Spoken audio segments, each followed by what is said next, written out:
আমার আসলে এই ব্র্যান্ডের প্রোডাক্ট এত ভালো লাগে কারণ এটার কোয়ালিটি অনেক ভালো আর টেস্টও অনেক ভালো লাগে আমার কাছে, তো যার জন্য এটার প্রোডাক্ট আমার বাসায় সব সময় মোটামুটি ভরাই থাকে।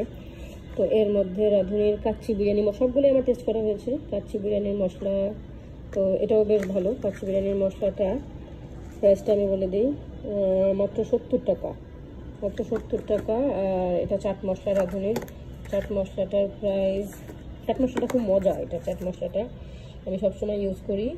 আপনারা আমার আগের ভিডিও তো সম্ভবত দেখেছেন। চাট মশলাটার মাত্র 75 টাকা। আর রাঁধুনি তেহারি মশলাও আছে, কিন্তু এটা আমি ট্রাই করেছি। রাঁধুনি তেহারি মশলার এটার প্রাইস 55 টাকা, এটার প্রাইস অনেক কম, 55 টাকা। আর এটা তো আমি বলেছিলাম বিরিয়ানি মশলা, এটা আমার সবচেয়ে পছন্দের। আর এগুলোর টেস্টও খারাপ না, এগুলোর টেস্টও খুব ভালো। তো যাদের কাচ্চি পছন্দ, অনেকের কাচ্চি পছন্দ, তারা এটা ট্রাই করবেন। চাট মশলাটা তো আছে, আর তেহারি মশলাটা তেহারির জন্য এটাও ভালো হবে, যথেষ্ট ভালো।